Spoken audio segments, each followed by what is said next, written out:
Welcome to The Explainer, where we break down big ideas. Today, we're diving into philosopher Slavoj Žižek's pretty provocative analysis of the pandemic. You see, he argues it's not just a health crisis, but a crisis of our entire global system. So Žižek kicks things off with a really challenging idea. What if the real crisis here isn't the virus? What if it's what the pandemic reveals about our society?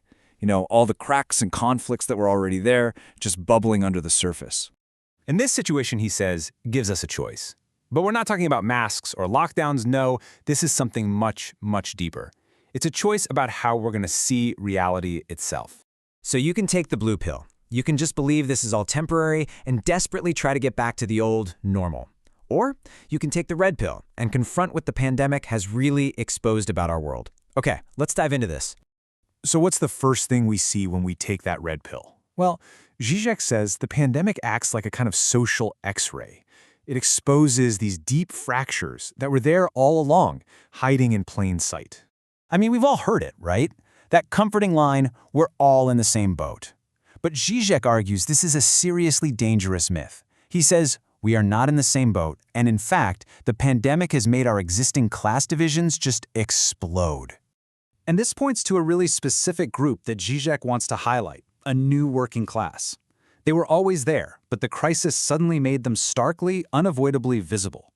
These are the workers who couldn't just self-isolate, right? They're the ones facing this just awful choice. Risk getting sick while caring for others, or face unemployment with basically no safety net.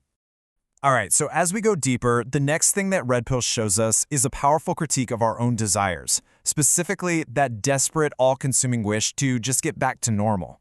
Žižek says we're in this bizarre situation. We can see the problem. We even know the solution. So why can't we act? He actually compares our strange paralysis to a recurring pattern you see in the films of director Luis Buñuel.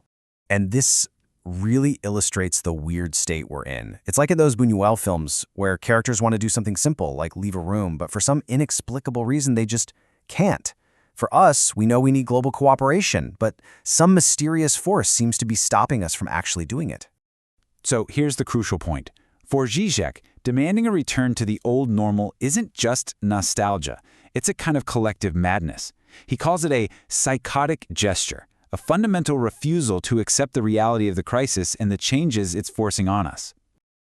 Okay, so having seen this broken reality, Žižek argues we are now at a massive fork in the road. And this presents us with another huge choice about the kind of future we're actually going to build. Now, this first path isn't Žižek's idea. It's a vision he's warning us about, one being pushed by tech giants and some politicians. It's a future that promises safety from infection, but, and this is a big but, at a tremendous cost to our freedom and to society itself. And the contrast between the two paths is just stark. On one side, you have a future where our lives are basically controlled by private tech companies for profit. On the other, a future where essential services are treated as public goods, and solidarity is the main principle.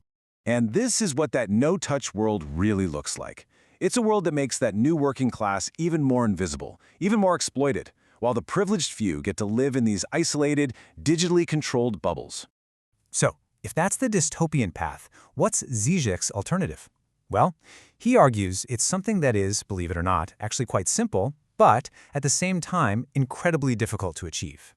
The core idea here is that this is a false choice. Society has more than enough resources to organize a more modest, cooperative life. One where we just bypass market logic for the things we truly need to survive.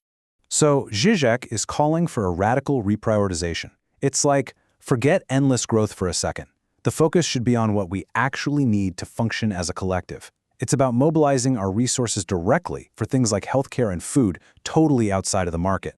And this quote just perfectly captures the challenge, doesn't it? The solution, solidarity, cooperation, focusing on real needs, is so straightforward. But the powerful forces of the global capitalist system make this simple thing seem almost impossible. This graffiti from protests in Chile is a message of hope that Žižek really highlights, and it's so powerful. Yes, our old world has ended, but that dystopian no-touch future isn't our only destiny. We have a chance to choose a different ending, a different kind of world. And that's really where Žižek leaves us. See, the pandemic hasn't given us the answers, but it has forced us to ask the right questions. It has shown us that our system is broken and that the future is not set in stone. The choice and the immense responsibility that comes with it is ours.